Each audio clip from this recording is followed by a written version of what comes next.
What's going on, guys? It's your boy Don Rico. You know what I'm saying? Basically, man, just going to go into this game, the Miami Dolphins versus the Carolina Panthers tonight on Monday Night Football. This is my first video, so you guys bear with me. I'm doing Dolphin talk. Well, let's get it started. The offense. I think that the offense, all year we've had our problems. But it's just a lot of the little things. I'm watching film. I record every game. I watch every game, and I watch it through the week into the next game. And I watch the film, and I'm breaking down film. And I can tell you that the Dolphins beat themselves a lot before their opponent beats them. And I just can say that this offense, it's been terrible. It's been terrible. It's had its bright moments, early this year. But overall, man, it's unacceptable. Adam Gase is a quarterback guru, but it didn't look like it today. All season we've had terrible results, and today, man, the offense got off to another slow start. I think in the first quarter, we played pretty well. We was keeping ourselves in the game, and the dumb penalties, man. Let's talk about that. The dumb penalties. I think what really football is a game of momentum. When you get the momentum, you got to strike. And if you lose that momentum, overall, the other team will either pick it up or, whatever happens, the other team will pick it up and you won't get it back and you end up losing the game. So when I'm looking at the things that I feel that hurts this team the most, I'm going to look at, okay, right before the half, we're down 3 points. It's 10-7. We get the ball back, with like 50 seconds left. Jay Cutler throws an interception. Was a great play by Luke Kuechly, who Luke Kuechly is a ball player, man. He's a beast. So I can't even, So, but other than that, after the interception, Julius Thomas got called for a personal foul penalty, which gave not only the interception but more yardage, and it put them on our side of the field with about at least 25 yards to get to the end zone with 50 seconds. Even if they don't get the touchdown, getting points. You have 50 seconds left in the half, man. You got to go in the half with that at least. You know what I mean? So that, to me, was one of the biggest, things. And every time these penalties they always come at the most inappropriate time. And that penalty right there by Julius Thomas was a complete bonehead penalty. I don't know what he was thinking. It's very frustrating to watch and see these guys, knowing that we have the talent on this team. We have great receivers. Julius Thomas is a great tight end. The running backs, we got rid of Jay Ajayi. And right now, I don't know. I would have waited to the end of the season to get rid of Ajayi because you already went 6 or 7 games with him. You know what I mean? And you can't knock the fact that he did what he did last year. At any moment, he can give you a 200-yard game. And even this year, he had some games against Atlanta, against San Diego, where we saw that he still had that ability. It just wasn't very consistent in the O-line play. A lot of the O-line, as soon as we say hike, I'm watching O-linemen getting pushed back. Now, the last 2 weeks, I've noticed, as far as in the passing game, it's been way better pass protection, but the run block is still kind of like stagnant, and that's something we gotta shore up. Losing Juwan James last week, for the season is not going to help. It's only going to get harder, and I think as a team we got to figure out, what's best for this team, because our offense looked very, very predictable. I think when you look at us, even as a fan watching at home, when I see the Dolphins line up, I kind of feel like, it's nothing. I don't have the faith. And I think a lot of teams don't respect, the Dolphins, even though we got these great receivers. Teams might look at it like, they ain't doing nothing. The teams come in with no respect. They blitz us on almost every down. You know what I mean? And these last 2 games since the Giants be going, a lot of underneath passes. We haven't been taking a lot of deep threats. And I think that's really hindering us. Like last year, we was like one of the number 1 teams in big playability. And this year, it's just really like, it's just escaped us this year. We have not completed any big plays. Well, I'm going to say Kenyon Drake's big run tonight was pretty good. First rushing touchdown of the year through 8 games. That's kind of hard. And, at this time, you're not running the ball good. You're not scoring touchdowns. You're not passing the ball too good. They have to find something because you still got what 8 games to go, and you're still in the race for the playoffs. We're not out of it yet. We still have an opportunity, but with the way things looking, you don't even want this team to really like get to the playoffs just to get blown out again like we did last year against the Pittsburgh Steelers. The defense, starting out with the defense this year, we came out, we played great. The defense was definitely dynamic, was basically carrying the team. But that's why I'm gonna go with the offense. That's why we have to have the offense every now and then, because the defense might win us at least 3 or 4 games. And I'm gonna go ahead and say 5 games. But the offense, they have to have those games where the defense might not play good, and the offense might have to come out and start things up and get the game rolling. But the defense has been coming out. They spend more time on the field than any team. Like when you watch a Dolphin game, it's might as well watch defense, because we're on defense a lot. The offense is not staying consistent. We're not consistently scoring. We're putting the defense in bad positions, and the defense is starting to break down. They're wearing down. You know what I mean? And I know a lot of people, was big on this defense. I'm going to say, and I'm a big Dolphin fan, since I've been born. I'm going to say that this defense is average at best, you know what I mean? Because, we've been blown out twice with no points. We've been blown out against the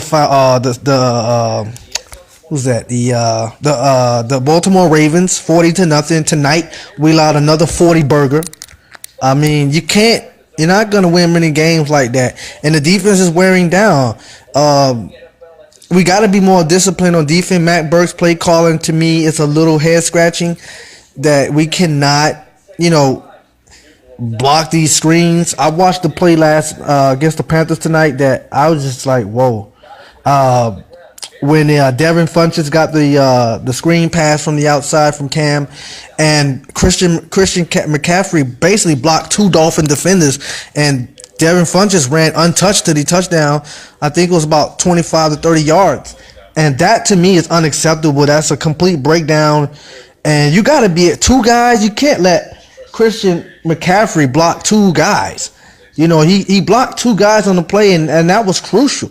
When I saw that, to me, analyzing that is big. That's bigger than some of the plays of, when a guy gets burnt. You know what I mean? When a guy gets burnt one-on-one, and the receiver ends up coming down with it. Even though the cornerback was on him, what I'm saying, he had good coverage. The receiver just made a great play. But when you have a play like that, when 2 guys are getting blocked by 1 guy, and you end up giving up a touchdown, which was like a 3rd and 10, 3rd and long. I think these guys were like 12 for 14, 11 for 14 on 3rd downs.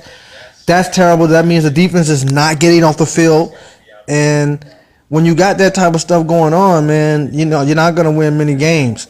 I liked it what I saw to TJ McDonald tonight. He was suspended for the first 8 games. He came out early in the game and made his presence known. He was around the ball a lot. But it's not just him, You got Ndamukong Suh, you got Lawrence Timmons, you got Kinko Alonso. We have a lot of good players on this team, so it baffles me to see that they're playing like this way.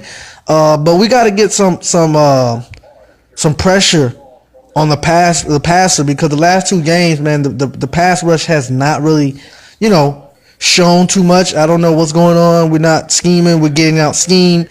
Last week against the Raiders, I saw a play when 2 O-linemen basically tricked Ndamukong Suh, and he fell flat on his face. And to me, those are the type of plays that beats the Dolphins. Those extra incentive plays. Those are those plays that players go home and they kind of like, make those, add something to their game. You could be like the best receiver in the game. Think about it, Odell Beckham. He can run routes. He's fast. But if he goes home and he's practicing one-hand catches, and when he goes into the game, he catches a couple balls with one hand, that's work well done. That whatever he's practiced, that's well done. You know what I mean? And it showed up. So when you look at plays like that, and simple, the little things, it's a lot of little things that hurt the Dolphins, like the detail. The Dolphins are not very detailistic. They're not reading the details of a play. They're not really homing in on what's going on.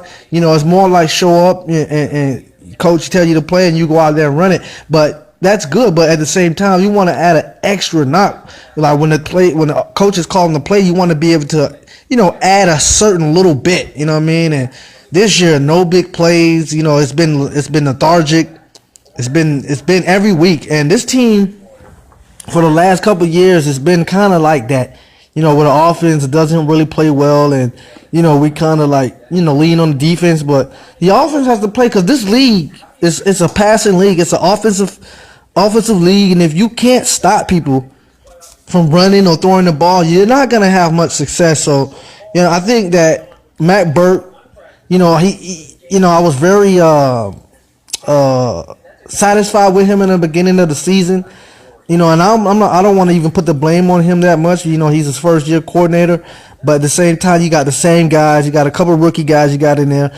We benched Byron Maxwell, eventually got rid of him, and that's another thing. Why do every time the Dolphins feel like a guy is not playing well, they have to get rid of him? To me, that's a testament of your coaching as well. Are you coaching up the players good enough? Is the coaching, is the play calling good? Because Byron Maxwell, of course, he hasn't been the best, but at the same time, Byron Maxwell is a veteran. He's a guy at times will probably step in and make a clutch play because he's a veteran. He's been in the league. He gave up a lot of plays. But he's still a veteran. He's not a guy that you just release. To me, I think you keep him, you put him on a bench, or you bring him in on some certain times. But to completely get rid of that guy, and not to throw any shade at Cortez Tankersley because he's playing pretty good for a rookie. To me, I think he's playing pretty well. But I think that the Dolphins, if I'm a player on that team and I feel like, I have a couple bad games, but I'm really want to home in. I want to catch up to what we're doing, and then the coach just cuts me. To a lot of those players in there last year when he did that, it seemed pretty good. I didn't like Billy Turner for nothing. I think he was total trash. I didn't like him, and so I was definitely cool with that releasing. But this year, Jay Ajayi getting traded, Byron Maxwell getting released, it's kind of like looking like, if you're a player in that team in that locker room, you're wondering like, wow, if I have a game or two back, is he gonna get rid of me? And then the trade talks with Jarvis Landry.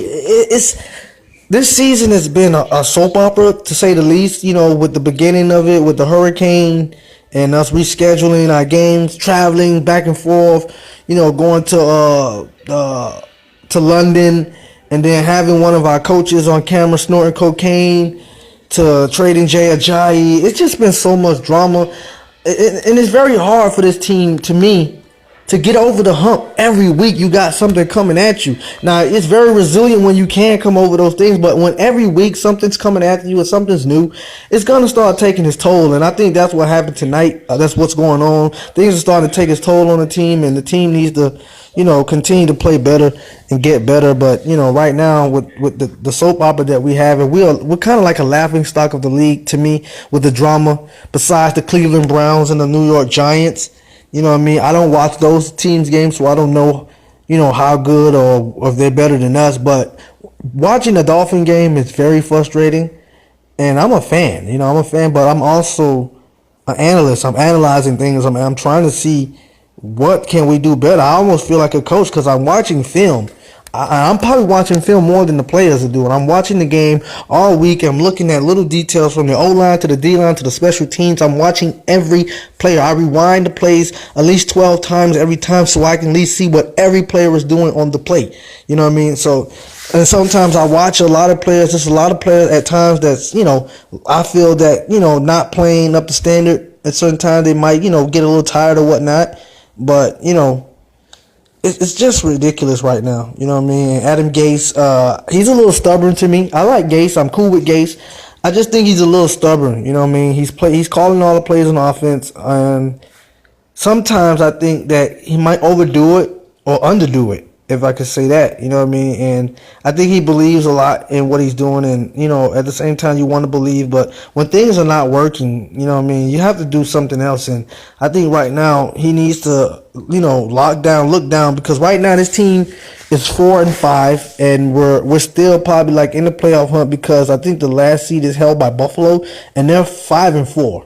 So we kind of basically control everything, but we got to start winning some games. And we still got 2 games against Buffalo. If we could get those and at least get one from the Patriots, and Denver's not playing too good. I think we should be able to get that. And Buccaneers, Tampa Bay is not playing; they're not the team. But again, I'm not gonna sit here and say, oh, we should go out there and win those games, because it just seems like when teams play against the Dolphins, they have their best games, and to me that goes to show that teams are out scheming us. They're watching film on us, and they're like, oh yeah, we definitely, they're watching us, and it's like, when you playing against the Dolphins this year, especially now, they haven't put too much on tape for you to be like, wow, we need to. Well, you can basically run your base defense against the Dolphins and probably have success. So, with that being said, man, I think we need to get some things going, turned around.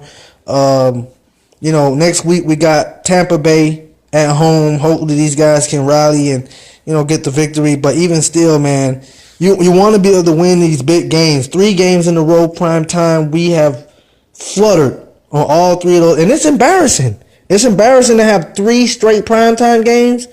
I've never seen the Dolphins do that since I've been watching the Dolphins. You know what I mean? I've never seen them do 3 straight primetime games, and we always complain about we don't get enough talk, we don't get enough respect. And this is why, because when we get on those national TVs, on that national TV stage, and this is the kind of performance we putting up, we're barely scoring points, and we're getting outscored, on open night, at night games. And I think the Dolphins actually play better than the day. I don't think night games are really good for them. It's like watching yourself get embarrassed. And right now, it's very embarrassing. If I'm those guys in that locker room, I'm upset. You got to take a look at yourself, and you got to really find something, man. Because right now, and overall, I'm gonna say this, being that I'm a true Dolphin fan, and I'm gonna be honest with it. I don't think this team is as good as we thought it was. I don't think this team is as good as we thought. My optimistic self say that we should win out. We will win out. That's the optimism side of me. But reality say, I don't know. You know what I mean? Because the way we playing, we can't right the ship in this next couple games, man. I don't know. You know what I mean? So it is what it is, man. The Dolphins again lose tonight 21-45 to the Carolina Panthers on Monday Night Football. This is my first Dolphins video, so you guys, thank you for paying attention and listening. If you got some questions, go ahead and leave it at the bottom of the comments, and I'll get back to you. Once again, I am your boy Don Rico. Yeah. What's going on, guys? It's your boy Don Rico.